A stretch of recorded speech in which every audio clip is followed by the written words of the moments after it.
10h, 11h30 sur Europe 1. Culture Média. Thomas Hill.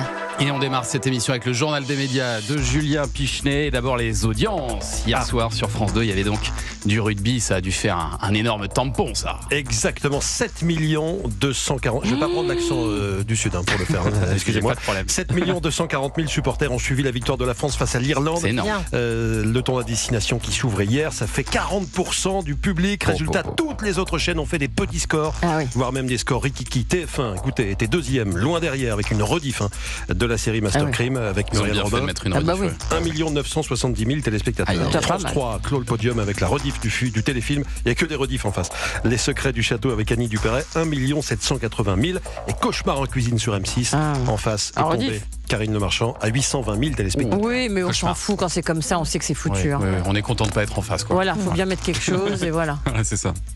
Europe 1, le journal des médias. Et on revient maintenant sur cette nouvelle tombée hier matin. La patronne de France Inter, Adèle Van Rett, va quitter son poste dans quelques jours. Et d'après le Parisien aujourd'hui en France, Adèle Van Rett ne serait pas venue au bureau hier alors que ses employés ont appris la nouvelle. Elle a mangé le lait pour infantile et du coup elle avait mal au ventre. Ça, on ne sait pas. Alors que ses employés ont appris la nouvelle comme nous par la presse. Nouvelle qui a pris tout le monde de court car elle arrive en cours de saison. Oui, c'est surprenant. Mais France Inter a perdu 500 000 auditeurs à la rentrée. La matinale a été remaniée plusieurs fois ces derniers mois. Le tout sur fond de commission d'enquête parlementaire sur l'audiovisuel public. Et n'oublions pas que le mandat d'Adèle Van Rett a été émaillé de plusieurs chroniques polémiques de Guillaume Meurice à Merwan Benlazar.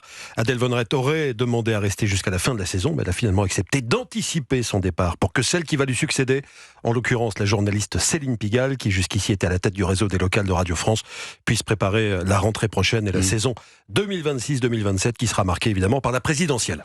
Vous faites des phrases sans virgule, sans rien. Ouais, il est hyper qui fort. font 4 minutes 30. Il ne respire pas. Ah là, c'était très long. Jacques Mayol de la radio. Incroyable, on dirait les SMS des jeunes. C'est pour ça qu'il y a des petites relances de temps en temps pour lui permettre de respirer. Sinon, je pourrais passer pendant le journal. Impressionnant. C'est très impressionnant. D'ailleurs, au moment où on apprenait ce changement donc de direction à France Inter, l'ancienne patronne de France Inter, Laurence Bloch, était elle auditionnée par la commission d'enquête parlementaire sur l'audiovisuel public. Elle a défendu l'audiovisuel public, bien sûr. Elle a défendu la place des chroniques humoristiques sur France Inter. Mais avant cela, Laurence Bloch a accepté de dire quelques mots sur ce départ d'Adèle Van Rett. Écoutez. C'est pas un boulot facile. Elle a tenu bon, elle a cherché le meilleur. C'est une époque très difficile pour France Inter et pour l'audiovisuel public. Donc je veux la saluer. C'est la seule chose que je veux dire. La principale audition de la journée d'hier était celle de la ministre de la Culture, Rachida Dati, qui a été interrogée sur ce numéro de complément d'enquête qui lui avait été consacré, c'était l'an dernier sur France 2. Elle a réaffirmé que des journalistes de l'émission auraient tenté de soudoyer l'un de ses proches pour obtenir des infos. Il y a un journaliste qui est passé par un journaliste tiers, qui s'est présenté auprès d'un membre de ma famille, en se présentant comme un journaliste indépendant et en disant, si vous avez évidemment des choses très à charge concernant Madame Dati, on est prêt même à vous indemniser s'il le faut. Voilà. À ce propos, les journalistes de complément d'enquête seront interrogés la semaine prochaine par la commission.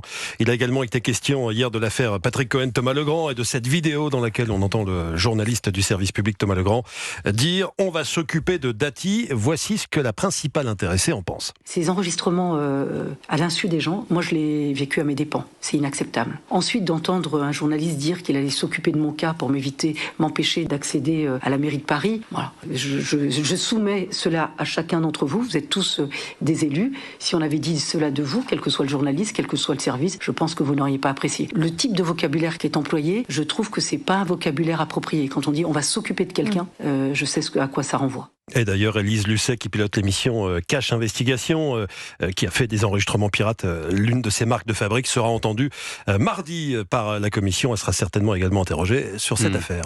Vous avez eu la chance d'être décorée, vous, par Rachida Dati, j'ai vu récemment, Karine Le Marchand. Oui, absolument. Qu'est-ce qu'elle vous a remis comme décoration ? C'était les arts et lettres, chevalier des arts et lettres. Ça vous a touché, ça ? Oui, absolument. Plus que le sondage ? Non, le sondage, ça me touche. Non, c'est juste qu'il y a des fois, je suis pas première et tout ça. Bon, bref. Mais non, mais bien sûr, ça m'a touché beaucoup. Oui, bien sûr, c'était une reconnaissance. Maman était très fière. Il y avait du monde dans la salle. Et devant mes amis, c'était bien. Oui, c'est toujours beau. C'est vrai. Allez, on passe au sport maintenant avec M6, qui a tranché et ne revendra aucun match de la Coupe du Monde à une autre chaîne. Oui, parce que votre chaîne, Karine Le Marchand, a acheté 54 rencontres du championnat.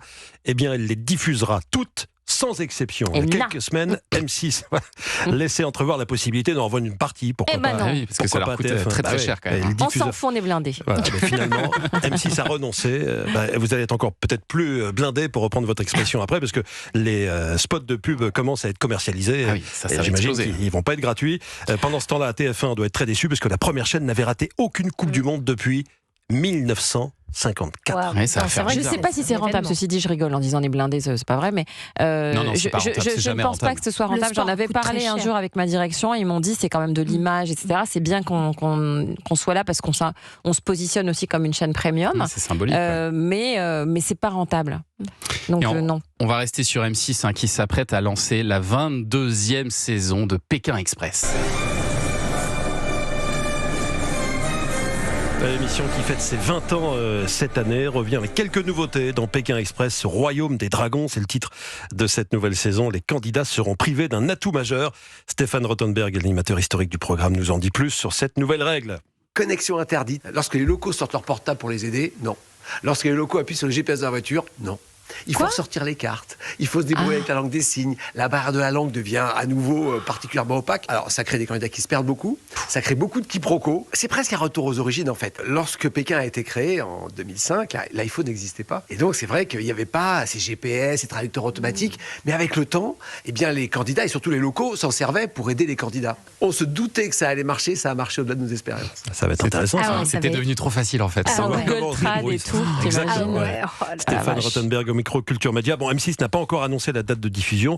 Si vous la connaissez, Karine, vous pouvez le dire. hein non, Alors, D'accord. non, mais je suis pas dans tous les petits papiers de tout quand même. hein. Mais quand on regarde quand même Karine Le Marchand, 20 ans de Pékin Express, L'amour est dans le pré, 21 ans, Top Chef 16 ans. Alors d'un côté, on peut se dire c'est fort toutes ces marques hyper solides, et en même temps, est-ce qu'il n'y a pas un problème de renouvellement des marques à M6? Et on l'a vu encore dernièrement avec les échecs de Pandore ou Destination X. C'est dur de trouver des nouvelles marques qui fonctionnent.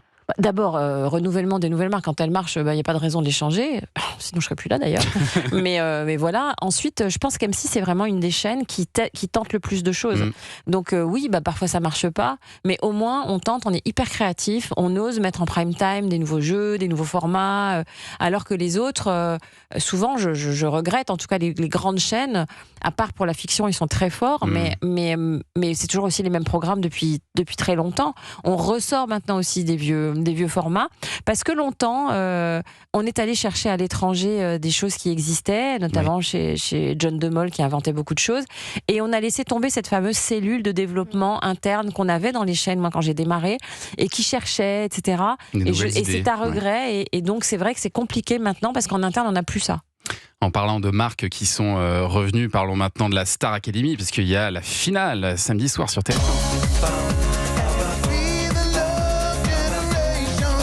Et on a compté, cette saison a débuté il y a 16 semaines, 112 jours, 2688 heures d'aventure.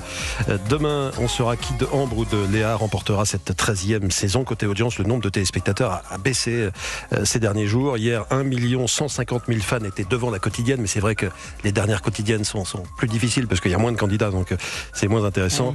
L'ambiance est un petit peu plus calme au château. Bon, on peut imaginer que la finale va faire un gros score. Ça va être énorme, je pense, évidemment. Et quoi qu'il arrive, on espère que la gagnante viendra la semaine prochaine dans Il y a une place Culture pour elle, Média. c'est ça, Évidemment. Merci Julien pour ce journal des médias.